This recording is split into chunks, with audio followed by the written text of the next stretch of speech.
Hello and welcome to a new episode of the Damage Report Lockdown Edition. Indeed, a new week. Hey, we made it, which we can't necessarily take for granted. Not all of us anyway. But I'm excited that you're joining me here. We got a full packed show, and as you perhaps have already grown accustomed to, it being Monday, we bring to you now Francesca Fiorentini. Welcome back to the show. What's up, John? How's it going? Glad to have you here.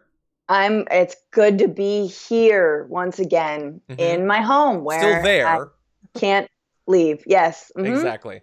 Can't go on a minimal hike. Can't even touch real dirt without like some sign telling me I can't. And it's, against the rules. Big government telling me I need to stay in my house. Yeah, so you're, I assume, joking there, but we are going to be talking about a few different groups that basically are actually approaching the lockdown advice, if not orders, in some parts of the country in that particular way.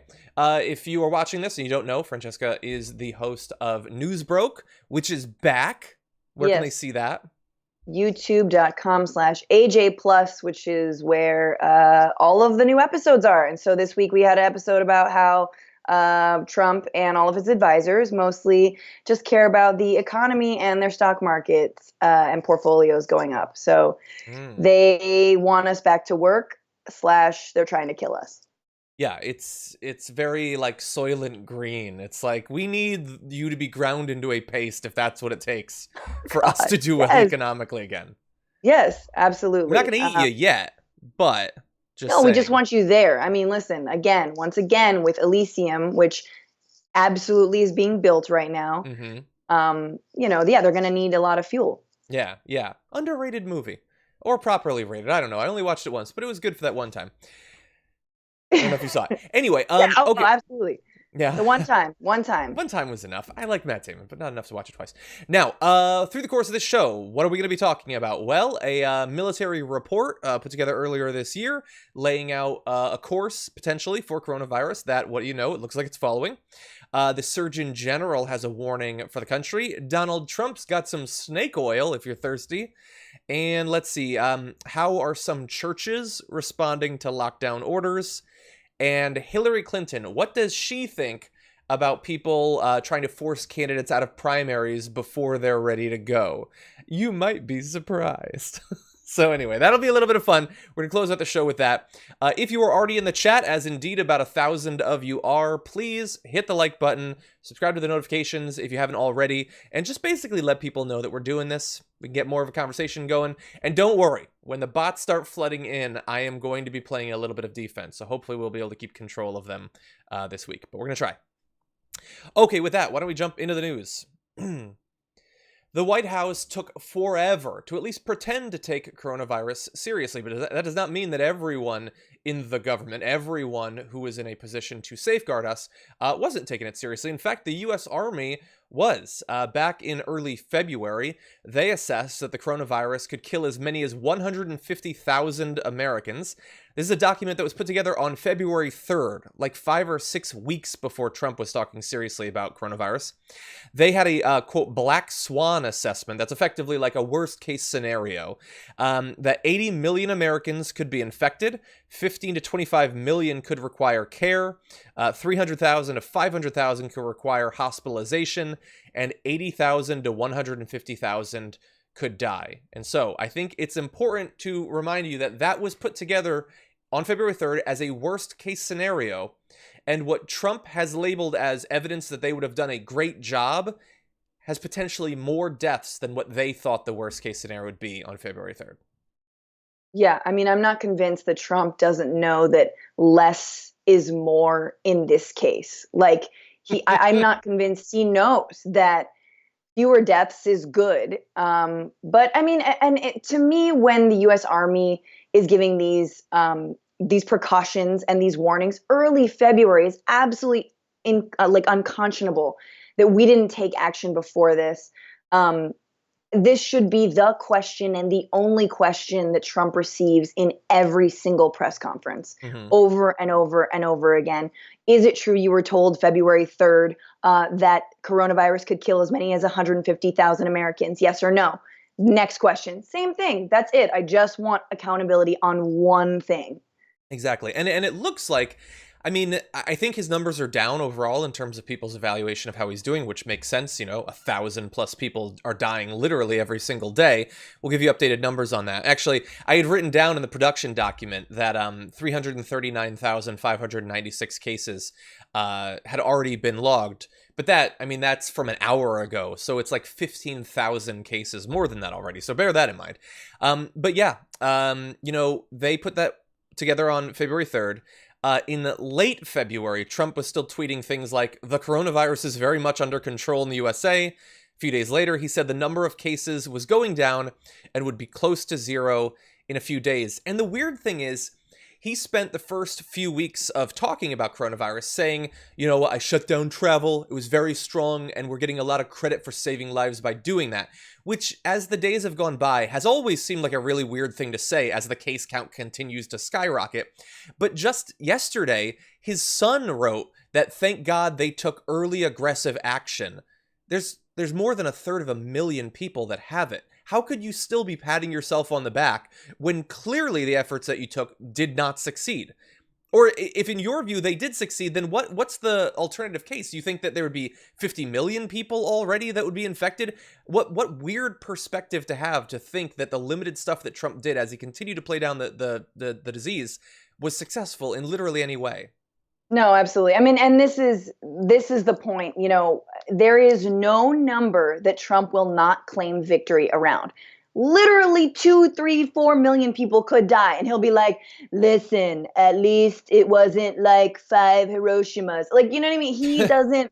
He will always claim I think that victory. would still be more than five Hiroshimas, but I get your I point. know it would be like 12 Hiroshimas, He whatever wouldn't it is. know. Like, He he wouldn't wouldn't know. know. I don't know. I'm not the president, but what I do know is that there will be a constant barrage of misinformation from here until November, and it's like, how do you play it? Like, how do we actually like have conversations with people, that brings them back to reality? How do journalists cover this accurately?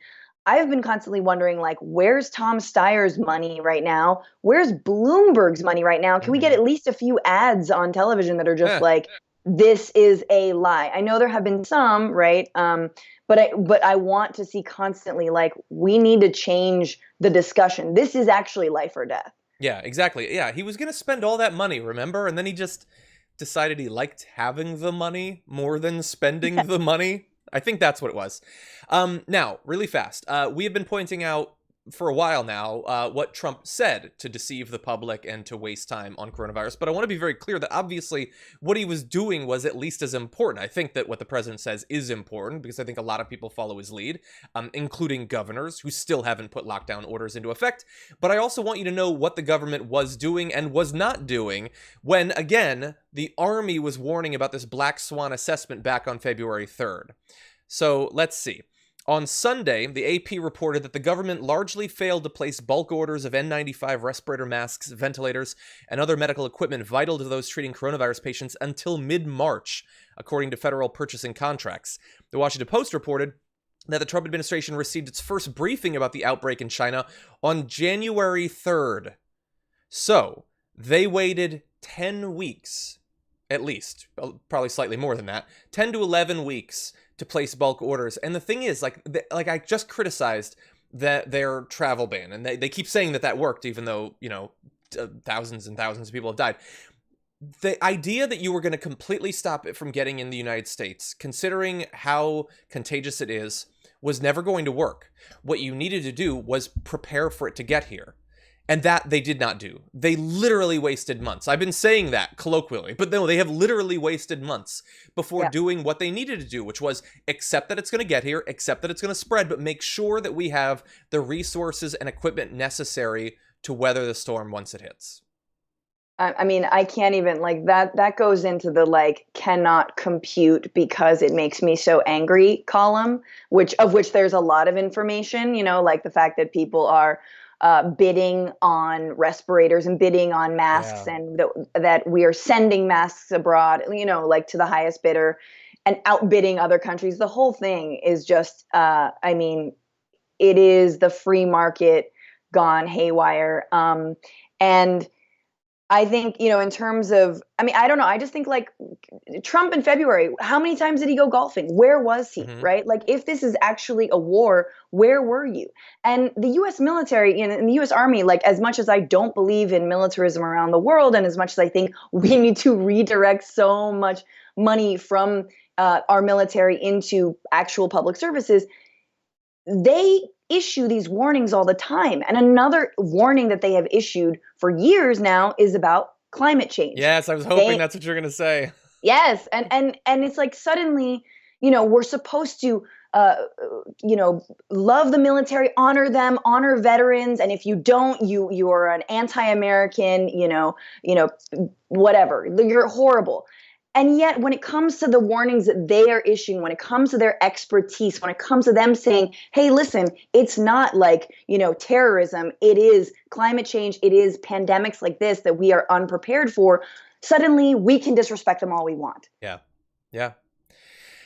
Just a little bit more information about the slow response, because I think, look, the worst thing that will come out of this is the fact that far more people will get sick and far more people will die. But the fact that he will also probably evade 99% of the accountability for it is pretty bad too. So the contracts that we talked about earlier, those don't require the company to begin delivering masks until the end of April. That, by the way, is after, theoretically, the pandemic will have peaked, according to some medical experts. We hope. We hope. I don't even know. We're not even really seeing a plateau. So, I mean, I hope this is kind of like when this is a horrible analogy, but when you're on like a hike and your friend is like, no, I swear, like we're going to reach, like there's a reservoir up there. We're going to reach the top. There's going to be a view. And you're like, no, there's not. I am sweating. It is hour 5. My sandwich has been eaten 3 hours ago. When are we getting to the top? I feel like we're on this long trek and no one is being honest with us about when we're going to get to the top. One other thing I want to add to this is the fact that he's pitching himself as a wartime president, but also wants to imply that, like, we totally got this, we're going to be fine in like 2 weeks, which has always been so weird, that like this is the invisible enemy, which is terminology I think he uses to get the Q people all fired up. And then does basically nothing. And so that in terms of that leading from behind, one of the things he's been doing over the past few weeks is when governors are saying we don't have the personal protective equipment or ventilators that we need, he calls them complainers, as if they should just sit idly by as their citizens die, says that they should have stocked up more, and then says that the stockpile, remember Jared Kushner a week ago said, it's our stockpile. It's not the state's stockpile. It's ours, which mimics a lot of what Trump has been saying, that we're not supposed to be doing this. We're just a backup for them. Well, what Jared Kushner said has now become one step closer to the official position of the U.S. government, because take a look at this. Until Friday morning, the website of the Department of Health and Human Services, which maintains the stockpile, read, quote, when state, local, tribal, and territorial responders request federal assistance to support their response efforts, the stockpile ensures that the right medicines and supplies get to those who need them most during an emergency. But midday Friday, hours after Kushner directly contradicted the language on the HHS website, the text was changed without explanation. Retroactively matching what Kushner said, the website no longer says states can rely on the stockpile, but now says it exists to, quote, supplement them. Wow. And so this, like, entitled, jumped up kid who I wouldn't put in charge of literally anything is now setting the stance of the federal government on emergency preparedness by a random thing that he Zuckerberged out during, a press conference that he shouldn't have even been involved in. Yes. And if you actually listen to that press conference and the little bit of substance that there was there, he talked about data and how much they were relying on data. And we're just relying on all the data from the hospitals to give us, which I guess is good, but only if that data gives you preparedness. What it sounded like was that they're only going to issue ventilators and masks and PPE if you can prove just how dire and desperate your situation actually is, versus if you can predict, everyone's predicting. The US Army predicted what was going to happen, right? We've been predicting and told when this will peak, how many will die. But instead, again, with the leading from behind, Kushner's saying, yeah, no, unless you can prove in your data that there's like, hundreds of people dying in your hospital, we're not going to give you anything. Yeah. It's like, but we're projecting how many hundreds of people are going to die. We know this because, again, of like math and science. It's like, no, the data. It's got to be the data, like the after the fact data. It makes no sense. Yeah, they seem to think like, no, it's like a woman gets carted in, needs a ventilator, and they're like, okay, call up DC. Hey, could you send another one?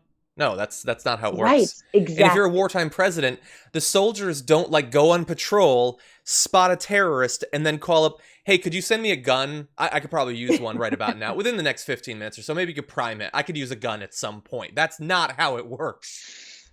And it doesn't work, importantly. That's not how it's supposed to work, and it is also not going to work. No. Okay, so let's go through some of the super chats. People have been sending in a lot of messages. StrayX says, yeah, no one has even talked about wave 2.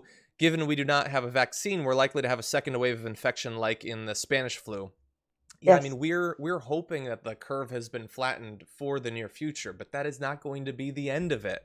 It might not even be the highest peak if states, like some states still aren't taking it seriously. If we get past the peak and then they say, oh, good, let's just open it up again, there will be no reason to believe that it won't be worse than the first time. We won't have any more natural immunity. Anyone who hadn't already gotten it. No, I mean, listen, going outside for the first time after like months of being inside, I feel like I'm going to catch I'm going to touch a rock and be like, and just fall over. I have no immunity to anything right now. Yeah. Luck Dragon said, I've lost all sympathy for people who can't see Trump as the snake oil salesman he's always been. We're going to be talking about that a little bit later on. Tex US Progressive says, everyone hit the like button, helps with the algorithm. It certainly does, so please do that. It takes only a second, but it is much appreciated. And Carson Rodkey says, Trump could be the sole survivor and be happy. I mean, he might not say that was a great success because there's no one there to listen, but he would definitely be thinking it. And I agree with you, Francesca. Like if anyone thinks that if the number hit 1 million, and I'm hoping that with the action that many states have taken, it won't, that he would not declare that a great success. Like, you are deluding yourself if you still think that. Yeah. Yeah. Okay, with that, why don't we jump into a related topic, but from someone who is a bit more of an authority. Oh, by the way, Tyler Sutton just sent in a super chat. Everdell is an amazing game. Just got it. We were just talking, Francesca and I were just talking about games that can be played remotely. Everdell, I'm not so sure, although it is on Tabletop Simulator, but it is an awesome game. Is that behind you right now? It is, actually. The game and then 3 expansions for the game are all visible. Nerd! No problem. He had this before quarantine, everybody. Yeah. It's a level of, like, people get that you can be a board game nerd, I guess, but even those people I don't even think they know that there are board games with expansions. Nobody's ever like, hey, let's add on something to Monopoly. But that does exist. I'm trying to think what the analogy is, but yeah, no. Pretty much a world unto its own. It's extra scenes for a movie, I guess. Yes, a director's cut. Michael Hilburn says, I'm sick. Who will care for my child if the Trump virus kills me? That's incredibly depressing, and I'm sorry. And hopefully states and localities, hopefully. But I mean, it is an important question right now. Obviously, I'm sorry you're sick, and I do hope you get better, but this country should be responsible for a lot of the children who are out of school and out of daycare. And for example, in Australia, they're offering universal daycare right now. Obviously, that comes with its own risks, but parents can't always take care of their kids. It's a legitimate question about how you manage if you have children right now. Harum says, Walmart is selling fake or inadequate hand sanitizer. Well, be very careful whenever you buy any to make sure that it is actual hand sanitizer and can actually kill germs. But I know in a lot of parts of the country, it's still very hard to get it. Okay, with that, let's jump into more news. Okay, looks like this should be ready. We know that the next week or two is likely to be incredibly difficult, but I want you to hear it from the current Surgeon General, Vice Admiral Jerome Adams. Here is what he had to say about what we're likely to experience. Well, it's tragically fitting that we're talking at the beginning of Holy Week, because this is going to be the hardest and the saddest week of most Americans' lives, quite frankly. This is going to be our Pearl Harbor moment, our 9/11 moment, only it's not going to be localized. It's going to be happening all over the country, and I want America to understand that. So that was the Surgeon General saying that this is likely to be a Pearl Harbor, a 9/11, but not in one area, all over the place.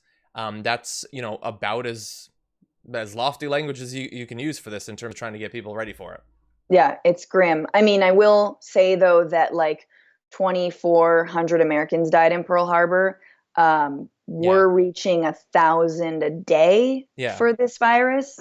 More people have already died than died in 9/11.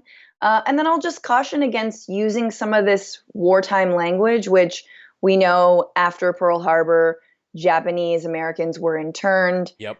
We know after 9/11, we launched not one, but two illegal wars on Afghanistan and then Iraq. So let's just kind of temper that kind of war talk. There is no scapegoat, as hard as Trump tries to make, whether it's China a scapegoat, Asian Americans even a scapegoat, calling this the foreign virus, whoever he can make a scapegoat, but you can't. Where's the retaliation? The only place to retaliate against when this is all done is our privatized healthcare system and our ransacked government that's been sold for parts in the last 30 years that we need to put back together. Exactly. Yeah. I haven't been watching him as closely, but I think he might have mostly moved on from the China virus stuff, hopefully. We'll see. I know Tucker Carlson was all over it last week, and attacking immigrants and all that stuff. But so you've rightly pointed out, I would say the biggest reasons we should not necessarily be using this wartime or, sort of war rhetoric.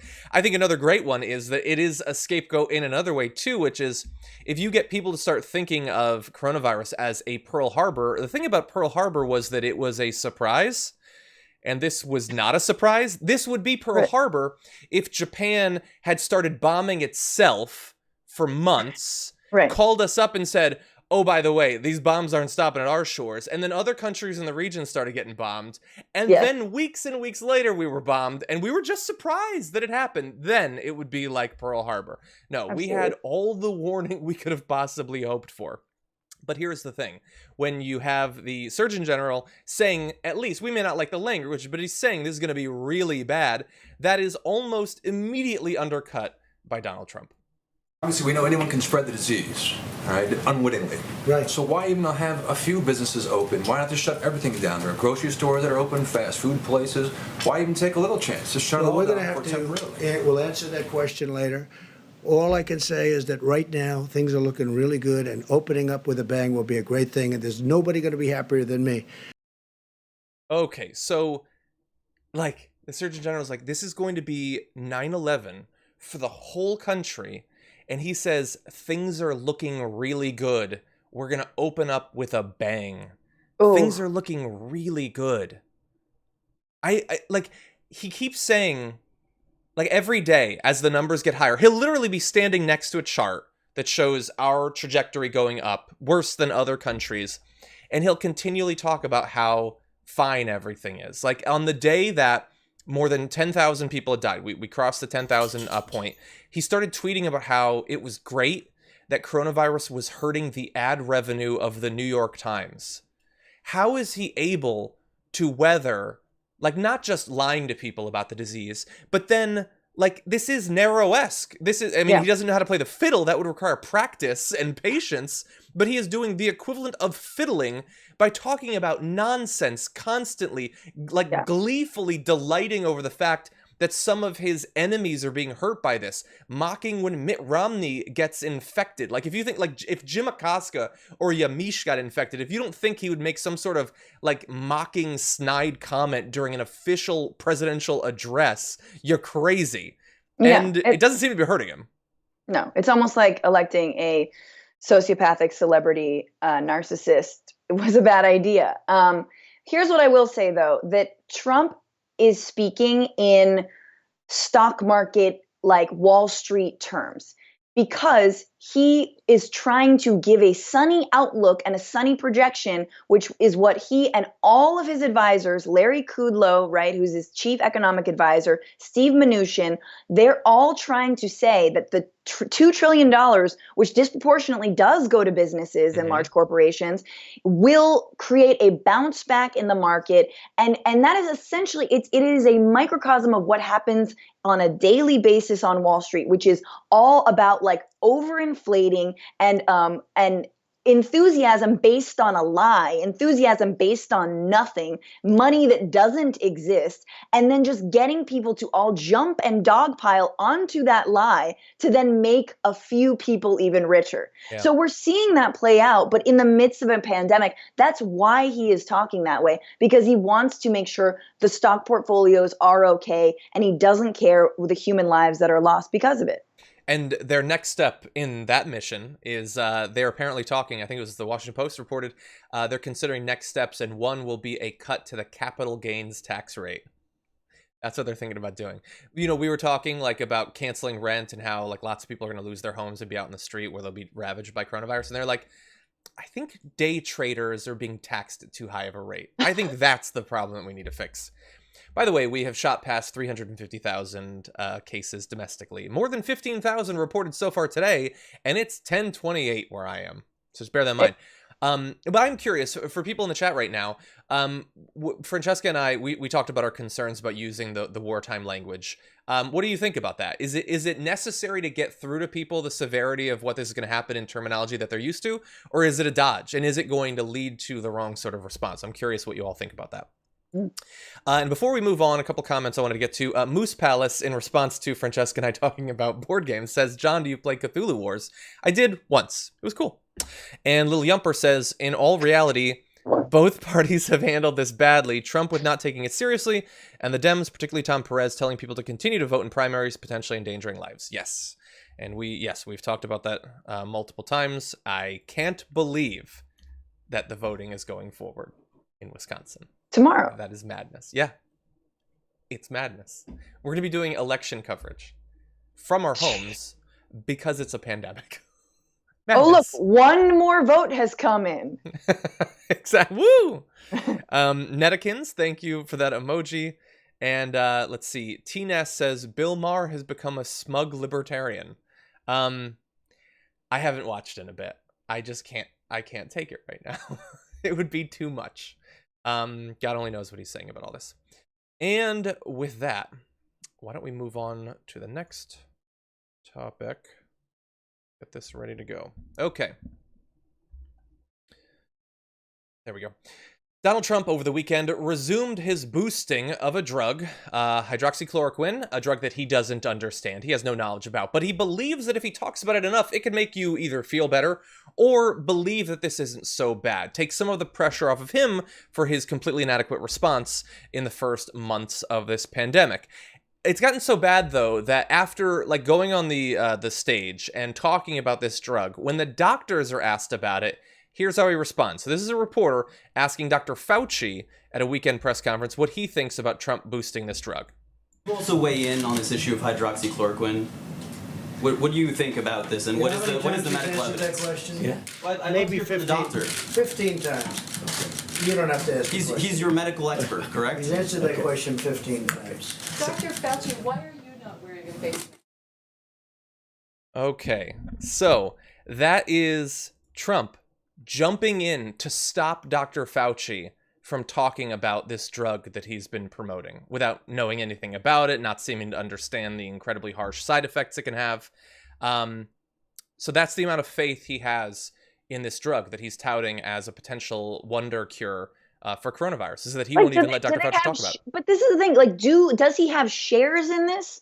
Do you know what I mean? Does he have insider information that we don't have? Like, why is he continuing to push this other than trying to not contradict himself from a day ago, which he never has a problem with doing anyway? Like, I don't know, like, there's got to be something more sinister going on here. Also, what a mafia move. Such a mafia boss move to just stand and lord over Fauci and be like, no, we're not answering that question. It's awful. Yeah. I was talking with our producer Edwin earlier today about that. And I think, look, it's possible he's making money or someone is making money. But I think in this case, I think it's just useful to have it out there as a topic to make, because I've seen his fans on Twitter like any concern about coronavirus, they answer with, well, what are you worried about? We've got hydroxychloroquine. Like, we're going to be absolutely fine. Like, why are you like, it really does seem to be a one-size-fits-all dodge for any criticism of Donald Trump on this, is that he's the one promoting this drug. Everyone else is trying to stop him. He wants to save us, but they're stopping him, which makes it so that they don't have to focus on the fact that for literally months, he did absolutely nothing to prep for this. I think it is almost literally snake oil. And that's not to say that it can't in the end up helping people, or might not, but it's that he doesn't know anything about it. And I don't think he actually cares. I think having it out there as a topic is useful. And we have more video to potentially demonstrate that. Here he is promoting the drug. And look at the language he uses while continually bouncing back and forth and saying it might help, it might not. Here is how he talks about this drug. That make it. It's a very special thing. Now, it may not work, in which case, hey, it didn't work. And it may work, in which case it's going to save a lot of lives. Now, a lot of people say, if the people walking in prior to getting it, if they take it, it has a profound effect. Well, maybe it does, and maybe it doesn't. I don't want to wait a year and a half to find out. And only CNN would ask that question. Fake news. Go ahead. Okay, so, yeah, he gives himself plausible deniability by continually saying, maybe it does, maybe it doesn't, maybe it does nothing, but lots of people are telling me that it fixes everyone right up. Who are the people that are telling you? There's Sean Hannity. It's Sean Hannity that's telling you that literally every night. And so now if it ends up not doing anything, he's just going to say, well, I said it might not work. I mean, sure, I boosted it so much that it sold out all around the country. People gobbled up as much as they could. People have already died, including people whose relatives have said it was because of what I said. And he keeps saying, what's the harm? If it doesn't work, then there's no bad result. Well, first of all, people have already died. Second of all, it has known demonstrated side effects, including heart arrhythmia, potentially, when used in the combination of two drugs, erythromycin and hydroxychloroquine, that he's in particular advocating for. And so it's just so dangerous. And I really do think it's about PR. It's about giving some hope so that people won't be as critical of him as the numbers continue to go up. Right. He's talking about hydroxychloroquine the way that we all talk about, like, gas station penis pills. We're like, maybe they work, maybe they don't, whatever. Just take them. What's the worst that could happen? Yeah, except if those could actually kill you instead of just like make your pee turn yellow or whatever they do. I don't know. The thing is, like Trump, this is all like, he has had circus monkeys before. Now he's had sacrificial lambs. That's what all the people dying for his inaction are. And now he has lab rats. So we've got circus monkeys, sacrificial lambs, and lab rats. He's just collecting all the animals. And that's Americans. Like, seriously, though, he's like, it's okay if you guys are lab rats. We'll test it on Americans because you're going to believe everything I say. And if you die, you know what? Doesn't hurt him. At least there was some faith. At least you're right. At least, exactly. He should be at this point. In 2020, he should have been selling penis pills on television. Like, this is Trump's trajectory was just being like selling supplements, like Dana, what was her name? Who's the NRA woman? Like Dana Lash. I don't remember. Yeah. Dana Lash is comfortably selling beet juice powder right now on infomercials. That is where Trump should have been in the year 2020. Yeah. Yeah, but look, what he's landed on is the closest thing to snake oil. And again, it's not to say that hypothetically it might not help. It's that he has no idea. He doesn't know anything about this drug or what it does or what the consequences are. And he doesn't have to worry, because if a bunch of people end up dying, honestly, it's not going to hurt him. He talked about it the first time.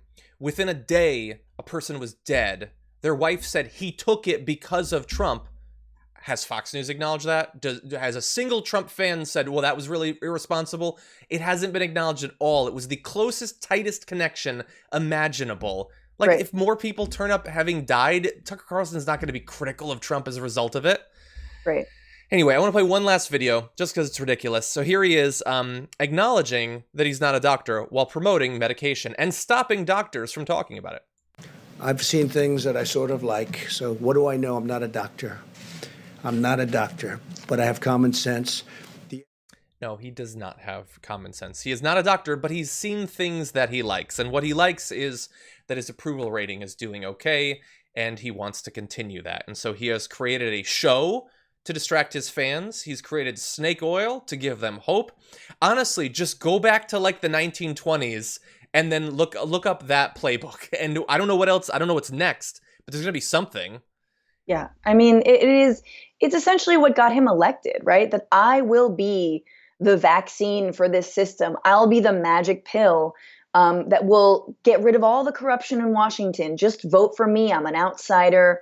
And my head is so far up my butt, that I've been insulated from everything. Yeah. So I've got versional ideas. I don't know. The point is he is the snake oil salesman of politicians. He sold himself as a lie, and that's obviously bearing out every single day.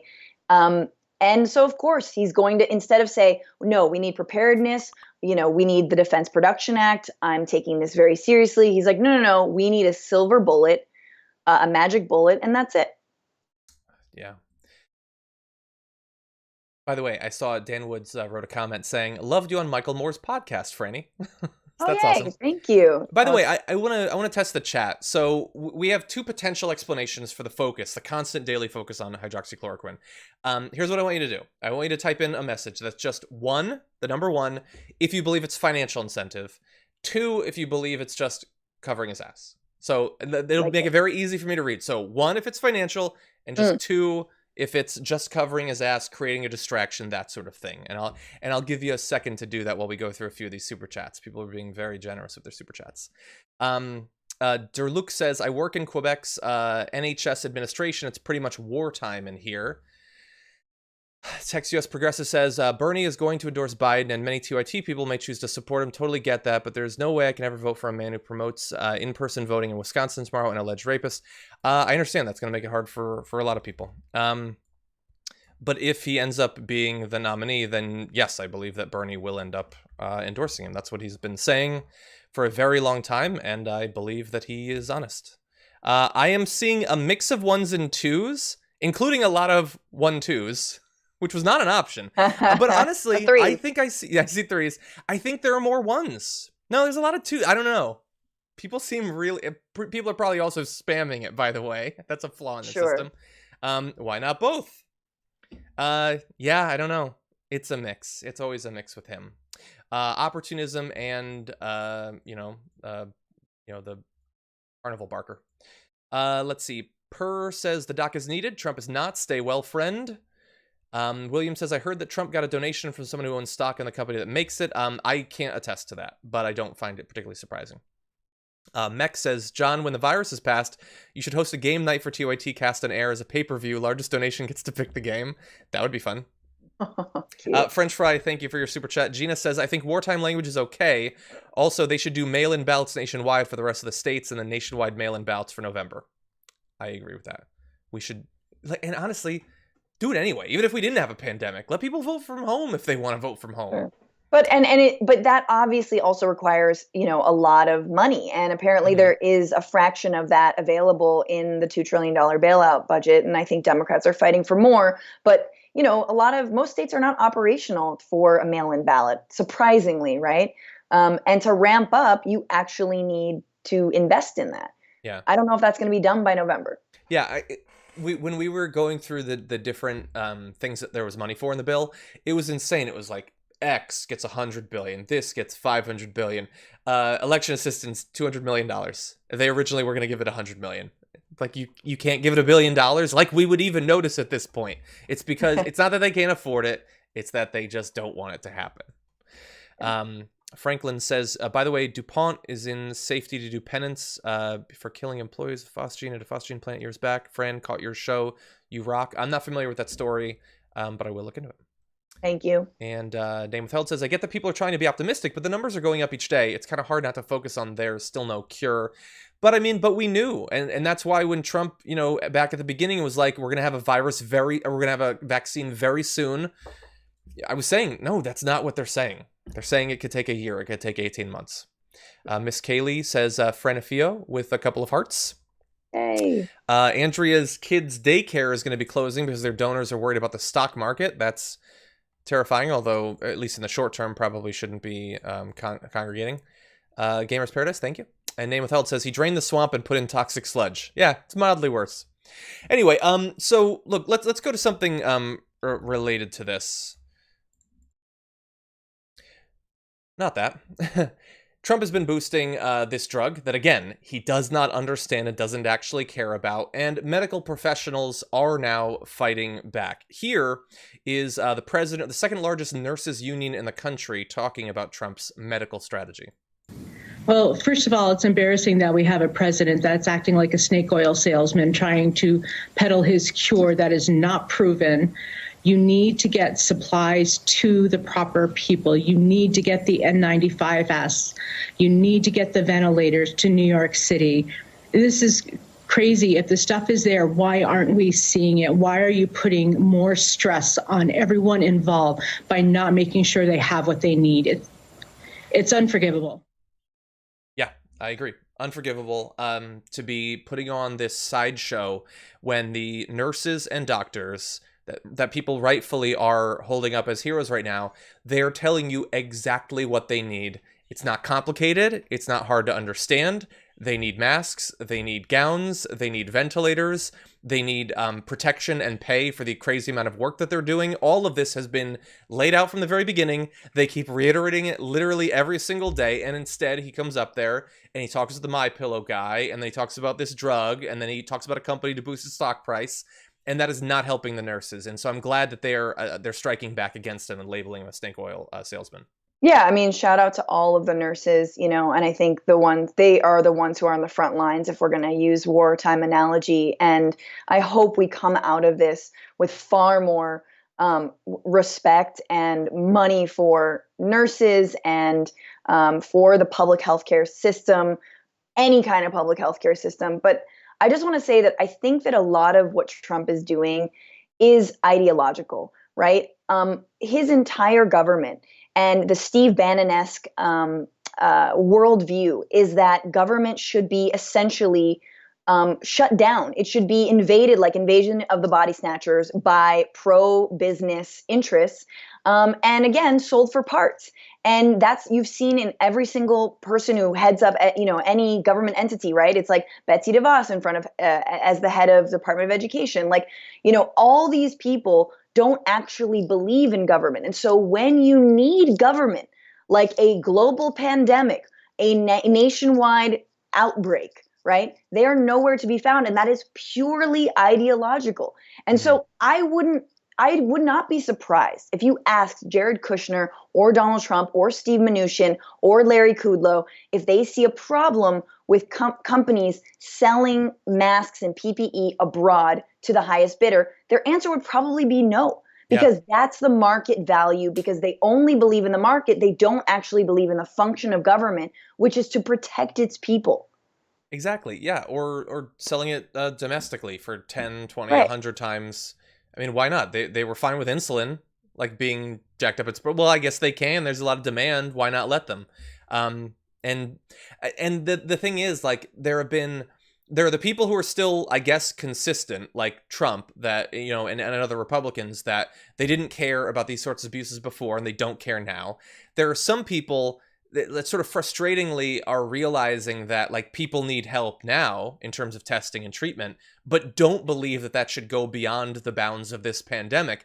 What we need to get to is people who realize that the same sort of deep gut reaction that makes that what's going on right now and that leaving people to their own devices to deal with it is inherently wrong, that should be always active for all of for the pandemics that we don't pay attention to, for the chronic illnesses and things like that. That's what we need to get to. And unfortunately, that still seems like the smallest wedge in that pie.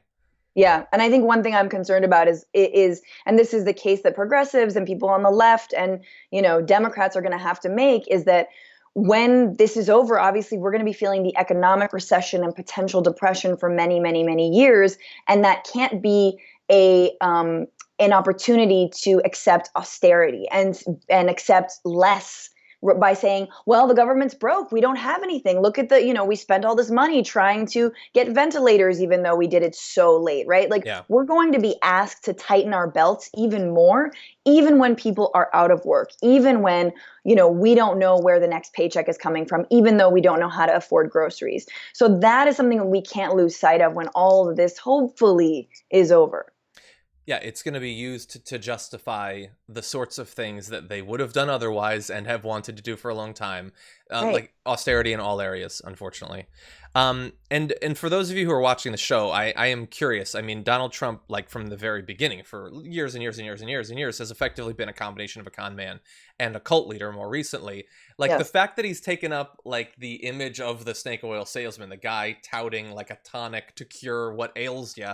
Like, is that going to get through to people, or the same people that have never had a problem with it before going to be unconcerned about this? Francesca, I want to play a video, and I just want to get your response, because I came across this video, and I am just dumbfounded as to what Donald Trump is trying to say here. Take a look. If you have a heart condition, I understand.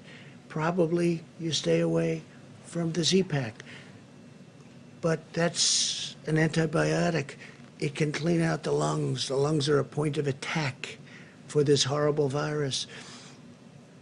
But when you have a ventilator, don't ask the answer, because I hate it. If you have it and it's working beautifully, I don't like the answer, because it's not a very high percentage. So I want to keep them out of ventilators.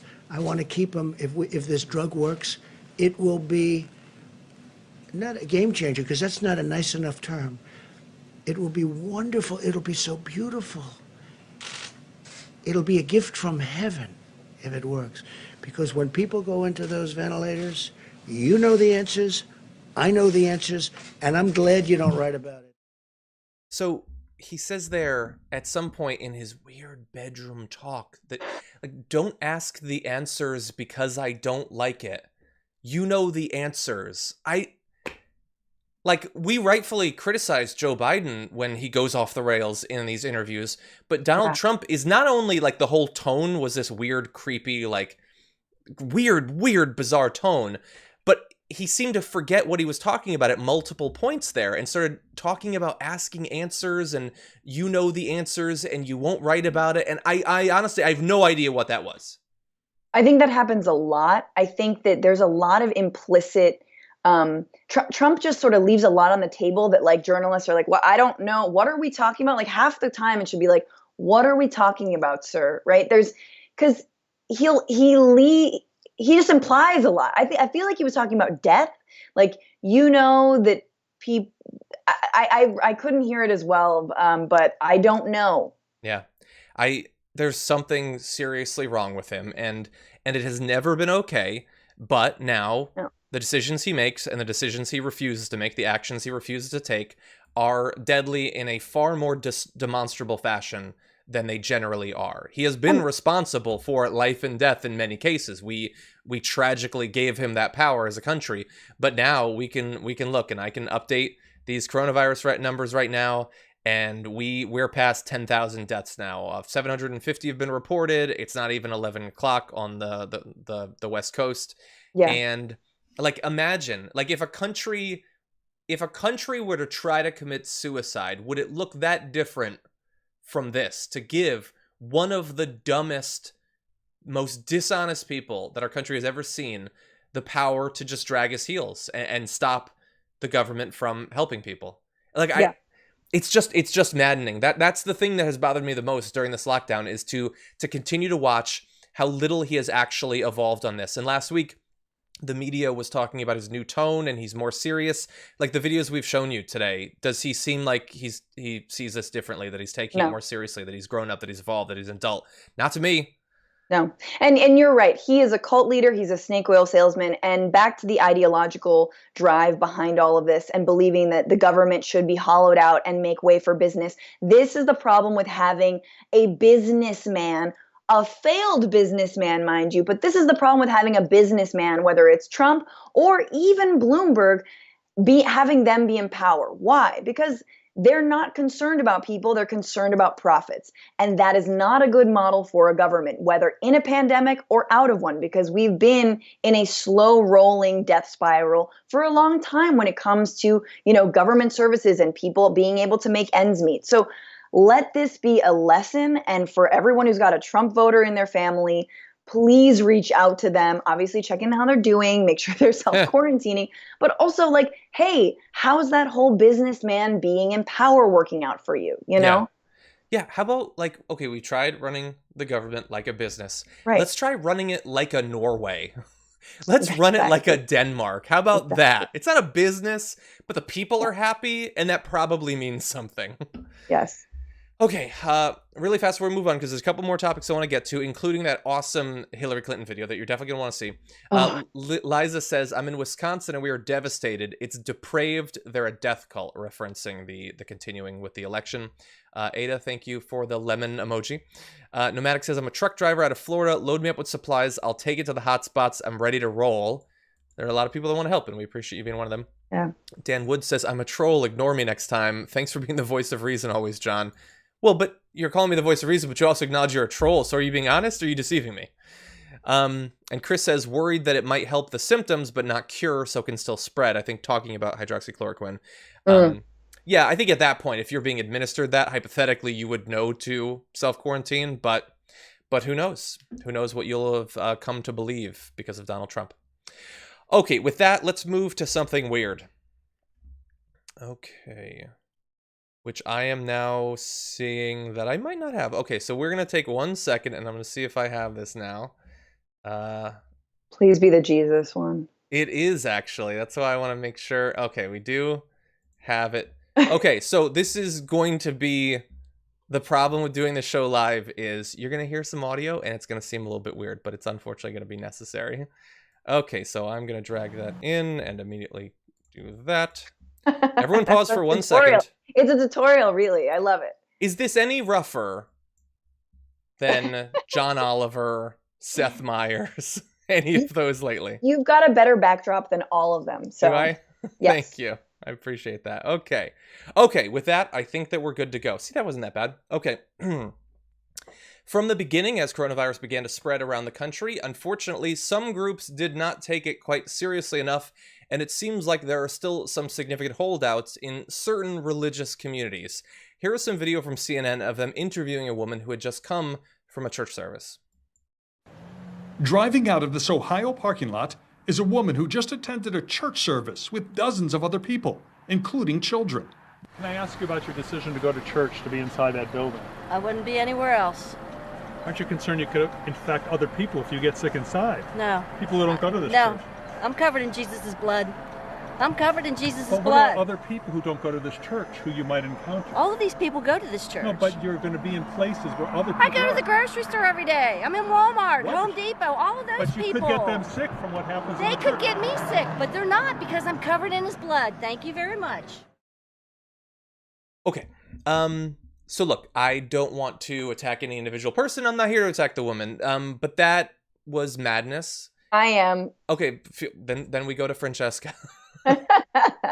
No, but I will say that usually when you say I'm covered in his blood, someone should call the cops on you, because that's how that works. You don't just get to drive away. I'm covered in his blood. Thank you. Like you need to be arrested. But it's so scary. It's absolutely awful. And I think the scariest part to me was when she was talking about going to Walmart and Home Depot. And as we know, Walmart workers have been absolutely horribly impacted by this. I believe 2 of them died last week, late last week. I think it was in Illinois, but they are not given the proper PPE. They are not given paid sick leave. They're every single day being asked to put their lives on the line. And the Walton family, we know, is one of the notoriously most corrupt, greedy corporations and families that doesn't, even encourages their employees to go on food stamps, for example. And that was the scariest part to me, is like, yeah, these are the fanatics who are going to be the super spreaders in this pandemic. Yeah, she has inoculated herself, not from the virus, but from the advice of medical professionals. And so she goes to Walmart. Do you think she's wearing a mask? Do you think she's wearing gloves? Like, she's covered in blood. Covered in blood. In a good way. And so if she starts to feel symptoms, she's not going to believe that she actually has it. She can't get it. She's protected, by the blood or whatever. And so potentially it's spread to other people. And the thing is, again, it's not about her. She was at a place where there were tons of people spreading it to each other and then potentially going out and spreading it to other people. When she was asked directly about the fact that she might get people sick, that they might die as a result of her actions, she just did a little circular thing and evaded responsibility. She just left a religious service, and when told that she might kill a person, she now believes that's not something that I have to worry about. I went to church. I did the good thing. I don't need to protect other people's lives. What a sick perversion of basically every holy text of every major religion in the world. Yeah, and I just believe that. Yeah, and I think that she's not representative of the majority of Christians, and I not feel at like all. A lot of the people, the extremist religious fundamentalists in power, like Mike Pence, who in my mind, part of me is like, well, maybe Mike Pence would be better. No, Mike Pence believes in Old Testament plagues. That's exactly what's going on right now. Like, the guy is definitely building an ark in his backyard. He is fine with this. Like, he believes all of this. All of this is part of God's plan. That is the type of dangerous religious fundamentalist Christianity that is in power, that doesn't represent the majority of Christians, I think, in this country, but it perfectly aligns with the pig-headedness of like MAGA believers, because essentially Trump is their Messiah as well. Yeah, I couldn't agree more. This is a minority position amongst Christians, but it is a group that is being told to be this way. There's probably a lot of overlap with the Trump supporters anyway, but that's what's so, like, there's always going to be groups in America that don't believe scientists, don't believe academics, that don't trust experts. I get that.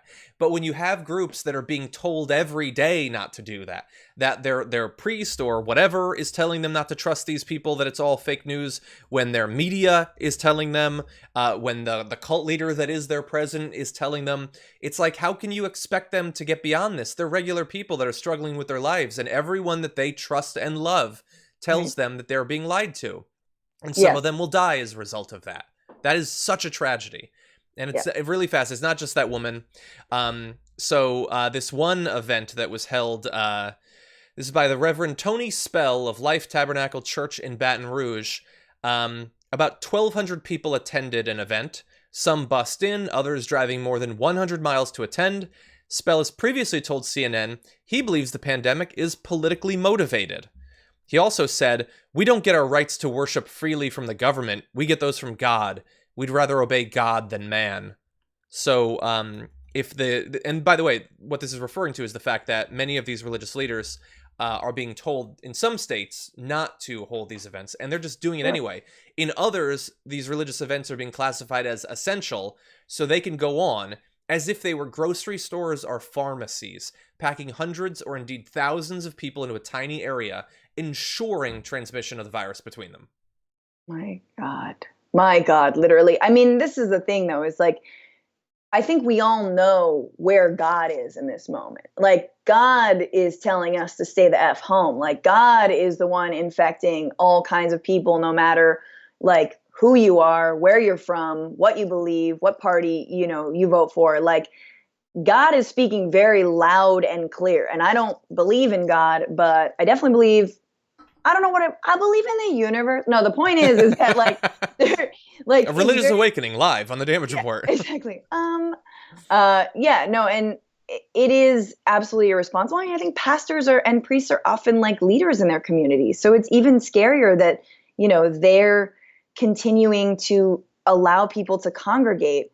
And I feel like that's indicative of maybe their general outlook anyway. And like, the snake oil that some religious leaders sell on a daily basis, if I can say so. Yeah. And we've got one more. So this is from televangelist Jonathan Shuttlesworth, who said, "If you're putting out pamphlets and telling everybody to use Purell before they come into the sanctuary, you should just turn in your ministry credentials and burn your church down. You're a loser. Bunch of pansies. No balls. Got neutered somewhere along the line and don't even realize it." He then announced his own plans to host a Woodstock-like, quote, Easter blowout service. So I keep saying that I'm eventually going to write a book about how conservative masculinity teaches men to be so terrified of being labeled weak that they end up being both dumb and weak. And this is a perfect example of that. It's you're Write that weak book. if you protect yourself from disease. Instead, you should be constantly worried about if other people think that you're man enough. And you should probably also die of coronavirus. That is masculinity for conservatives. No, and on a serious note, like, I guess I just want to say to people who are like, well, I'm young and maybe I'm like healthy and fit, like, we don't know that this can't affect you as well. Like, I think there's a lot of people who are like, well, I'm really strong and I've got good health, so I'm not at risk for this. And you absolutely still are at risk for this virus. And not only that, you can spread it to other people. And so there's a little bit of what we're all doing is like, well, yeah, well, I whatever, drink muscle milk and go to the gym. Like, that doesn't matter. Like, it really doesn't. And you can take, if you do get sick, it can take a turn for the worse. It can take a bad turn just because you have a fever. Look at Chris Cuomo. That dude lifts constantly. He gets after it. Seriously, like, he's got 20 pounders or 50, I don't know, whatever heavy is under his desk at CNN. 10, like 10. Maybe a little burn after 10. Listen, I'm the person that goes into the gym with like a little fiver and is like, ugh. Hey, if that works, use it. It works. Okay, so for those of you who are watching at home, I am curious. Like, we're talking about how some states are still allowing it. Florida, by the way, and other states allowing church services during the pandemic. So what should they do? Should they shut it down? I mean, look, I think that they should, to save those people's lives and to also protect everyone else who will come into contact with them. But I also acknowledge that they would be attacked for, shutting down people's religious freedom and all that stuff. Like, there are already gun stores that are like suing over Second Amendment violations for the fact that some places have not labeled them essential. I imagine that the worshipers would probably end up doing the same. And I just want to say, like, this is the thing. Like, guess what? It's part of my religious, freedom to help other people. Like, my religion is actually helping nurses and caretakers and being in solidarity with the most vulnerable, like Jesus probably would have done. Yeah. So, like, all this religious liberty, like, BS language has always been used to mostly discriminate, and also to be sort of defiantly ignorant and openly ignorant. And we're seeing that right now. Yeah. Okay. We got one more story. So let's go to this. It's a little bit of fun in a weird way, in a way that makes you depressed after you've had fun. But we're going to go to it because we could use even temporary fun. Okay. I do have this, right? Okay. This is my bad. Okay. So we're going to wait 1 second. Waiting. The magic and power of live video. I'm going to get so fast, though. Basically, I just do this to give the editors unnecessary work when they're already overloaded, because they're going to have to fix this. Honestly. But thank you in advance. Nice of you. For doing it's something to do in quarantine. Exactly. Okay. We are ready to go. Okay. Right now, Joe Biden, as well as a number of people not in the Democratic primary, are pressuring Bernie Sanders to drop out, and certainly not to have anything like debates or anything like that. Regrettably, this weekend, Larry David called for Bernie Sanders to drop out. So we go now to Hillary Clinton, back in a previous election that she was running in. What did she think about calls for candidates to drop out before they believed their path to the nomination was closed? Honestly, I just believe that this is the most important job in the world. It's the toughest job in the world. You should be willing to campaign for every vote. You should be willing to debate anytime, anywhere. I think it's an interesting juxtaposition where we find ourselves. And, I have been willing to do all of that during the entire process. And people have been trying to push me out of this ever since Iowa. And I find that... I don't know. Why? I don't know. I find it curious because it is unprecedented in history. I don't understand it. And, between my opponent and his camp and some in the media, there has been this urgency to end this. And, historically that makes no sense. So I find it a bit of a mystery. You don't buy the party unity argument? I don't, because again, I've been around long enough. My husband did not wrap up the nomination in 1992 until he won the California primary somewhere in the middle of June, right? We all remember Bobby Kennedy was assassinated in June in California. I don't understand it. And, there's lots of speculation about why it is, but... What's your speculation? I don't know. I find it curious. Okay, so there's a lot of issues there. But you should be willing to fight for every vote. You should be able to debate every debate. I'm sure she's telling that to Joe Biden on the phone right now. But why would you be pushed out before at least mid-June, maybe? So, according to that, we've still got a couple months, potentially, of Bernie Sanders fighting for every vote, engaging in every debate, pushing for the policies that he thinks the country needs. And, we put this out here as if people are going to realize the hypocrisy of what they're doing, but I have a feeling that's probably not going to happen. No, and I mean, she did even mention that, Bobby Kennedy was killed in June, right, during his run. Mm-hmm.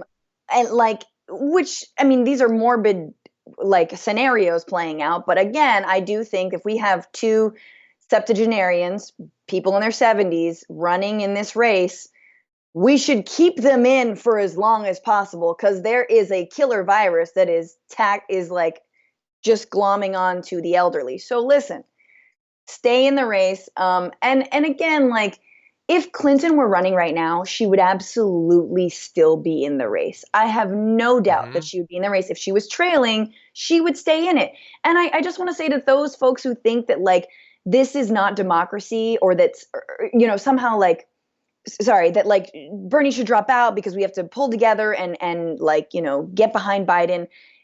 That isn't democracy. That actually, if you're scared, I will remind you that in 2016, Bernie was there at the convention. Hillary was there at the convention. There was good tension between both camps. There wasn't animosity. No one was hurting each other. There was a healthy tension. It's almost like a democratic tension.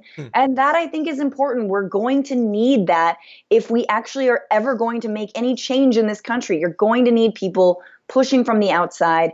And of course, I think coming together to avoid what will absolutely be, I don't know, the next ring of hell, if we can get there with 4 more years of Trump.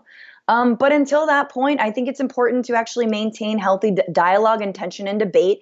And Bernie should absolutely stay in the race. Yeah. And the concerns about party unity, she said she doesn't buy that.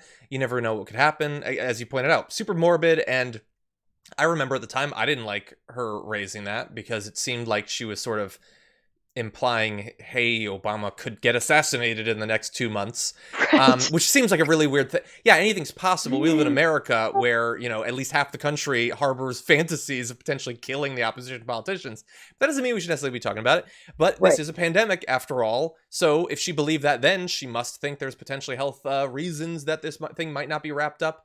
And anyway, and I would say even more importantly, one of the reasons I want to talk about this was to plug my recent op-ed in The Hill, which came out yesterday. And It is, does Joe Biden even really want to become president? And I look at the evidence as to whether he actually wants to be president. And I think that him wanting to shut down debates and effectively wrap this thing up proves that he doesn't. Because we're in a time right now where, look at our rundown. 95% of the news is about coronavirus, okay? That means that normally the presidential candidate would be talked about a lot. That's not going to happen right now. Literally, the only way that they're going to get any coverage on a week-to-week basis is with debates, with primaries that will draw a little bit of attention to the Democratic side. If they shut it down, there will be nothing. You will hear virtually nothing about Joe Biden, if he's the nominee, for the next 3 or 4 months. How can he possibly hope to win when no one is talking about him? If you believe that you're the candidate, if you believe that you have the right policies, get on the stage with Bernie Sanders, or virtually. They can do it by Zoom or whatever, and debate him, and at least you'll get some attention to your side. You will have a fighting chance to win. But he doesn't want to do that, and that proves to me that maybe he'd like to be president, but he doesn't want to fight to become president. He's not willing to do even the normal thing that we do every 4 years to become the nominee. Exactly. And I also just want to add, yes, John, let's all read John's op-ed in The Hill and share it widely. And also all of the centrist Democrats who endorsed, who were running for president and then endorsed Joe Biden, Buttigieg, Klobuchar, Cory Booker, Andrew Yang, like, where are they? Are they stumping for him on Zoom? Like, where have they been? Question. If they believe that Joe Biden is the best chance at beating Trump, I want to hear from them every single day to make their case. I haven't heard him at all. Yeah, it doesn't. Okay, so, Francesca, do you have 3 more minutes? Of course. Because there's breaking news that you may not be aware of. We're going to go to it now, okay? Yes. Let me bring this up. Breaking news here, live on the Damage Report. Wisconsin has delayed in-person voting amid the coronavirus outbreak. I am reading that as of literally just a few minutes ago. In-person voting is going to be delayed until June 9th. Governor Evers had apparently directed the Republican-led legislature to take a proposal to block in-person voting. They declined because they too are ghouls. And so anyway, via executive order, they are going to be delaying it. And so while some people are literally doing voting today, it seemed like the not in-person day of voting, it looks like the actual date will now be pushed back in line with a number of other states. Yeah, that is so relieving, but also very, very late in the game. I know Ohio pulled something very similar, which was the right move to not have people go out and vote the day of. But there is already a lot of lack of information. And so I wonder if, the voters in Wisconsin will be able to, will know that they actually don't have voting tomorrow, right?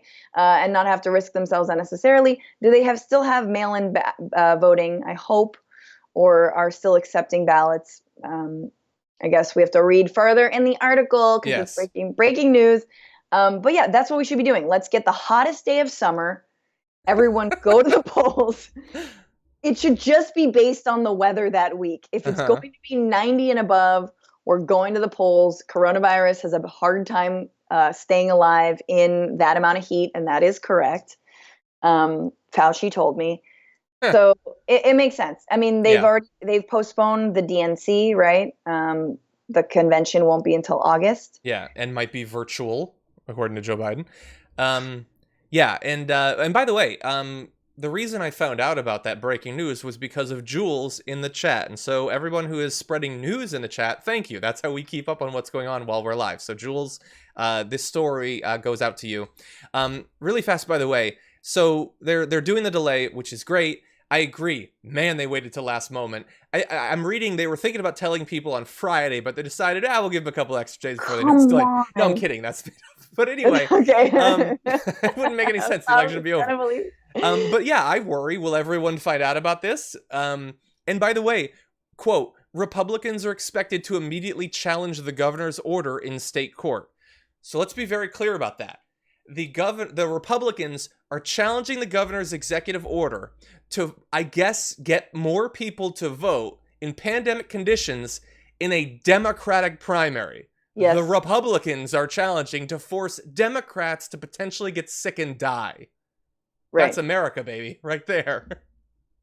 I mean, yeah, but listen, Trump also has someone challenging him in the primary.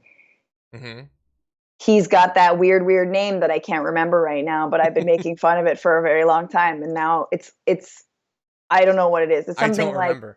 It's something like superpower cauliflower. Like, it's something really funny. That sounds awesome. Superpower cauliflower is a very good board game that we have to invent in quarantine. We need to work on that. By the way, Wisconsin, as of right now, has 2,440 coronavirus infections and 77 deaths. 9 new deaths in just reported so far today. So thank you, Governor Evers, for doing this. Should have done it earlier, but this will hopefully save some lives. Yes. And with that, Francesca, you've been a trooper. Thank you so much. Mondays are one of my favorite days because you joined me on the show. So thank you so much for that. Everybody check out Newsbroke. Letting me know that. Yeah, anytime. Check out Newsbroke and check out, follow me at Franny Fio on Twitter and Instagram. Watch the latest Newsbroke on AJ Plus's YouTube and read John's op-ed. Yes, it's does Joe Biden even really want to become president? It's on the Hill. Definitely take a look at it. I tweeted out yesterday, actually. I'll probably tweet it again today. But anyway, Francesca, stay safe, and thank you again. Thank you. And let me just finish up with some of the super chats that you've all sent in over the past few minutes before we close things out. And thank you to everybody who's stayed. You know, we eclipsed 5,000 viewers. I really appreciate all of you being here. Ian says, would you accept a Canada in place of Norway, referencing my joke that we should run our government like a Norway? Yeah, I'll take it. I'll take it. You guys have some issues too, but I'll take it. Matthew says, money is tight. Love the show. Thank you for doing that at all. I do appreciate that. And Herring as well. Gina says, I'm a Christian and I choose to believe the medical professionals. Gina, thank you. And yes, you and the vast majority of all Christians and other religious people in the country are doing that. We're trying to get through to the ones who are not, unfortunately. Gianna says, I'm a poll worker in Wisconsin. I'm younger, fully bilingual, and trained in infectious diseases. The only reason I'm working. I'm wearing my lab scrubs gear and following BSL-3 protocol. This is criminal. Well, Gianna, thankfully, you're not going to have to tomorrow. Hopefully by June 9th, we'll have more of a handle on this. And so you will be exposing yourself to less risk in doing your job. But, I mean, amazing amount of credit to you for being willing to do that, knowing the danger that you would be exposed to. Nolan says there is statistical overlap between right-wing authoritarian followers and religious fundamentalists. Consult Bob Altmaier's work. I actually believe that I have read some of it, but thank you, and everyone else should check that out. Westside Beaches says, that woman that is covered in blood is the perfect example of why Darwinism works. I feel sorry for the other people she's in contact with. I do too, but I feel bad for her. And I don't want her to be advised to put herself in that dangerous position and to potentially give it to members of her family who might not agree with her. Let's see. Mrs. Whitelock says, how do I explain to my mom that COVID isn't 5G? Yeah, the conspiracy theories that have cropped up around coronavirus and 5G, like there were already a lot of conspiracy theories around 5G. I think 5G has a lot of issues. I don't think that it's giving you a respiratory infection. I just don't. Bobby Bruce says, please talk about the Federal Torts Claims Act. U.S. citizens can sue the government for negligence. Please Google this message for more info. I will do that. Thank you, Bobby. Theo says, Iceland study shows 50% of participants are asymptomatic. That is one of the fears. A very contagious infection with a high asymptomatic rate. That's like the worst case scenario, especially with an elevated fatality rate. David says, happy Monday. Thanks for keeping us sane. And both of you are great. Thank you. David, you're great as well. And Kevin says, I love that shirt, John. If you haven't seen it, it is the Bernie So Punk shirt, which I believe is available at shoptyt.com. And thank you. Thank you to everybody. You guys are the best. You make my morning more tolerable. Hopefully I do that for you as well. We got a couple of interviews that I'm going to be conducting today. One is going to be up on the channel later on today, so definitely check that out. We post videos that weren't live on basically a daily basis at this point, but I'm also prepping for our Earth Day special, so I'm going to be doing interviews with some awesome environmental advocates and experts, and so you can expect that on Earth Day. And yeah, lots more planned for the week. I'll see you tomorrow.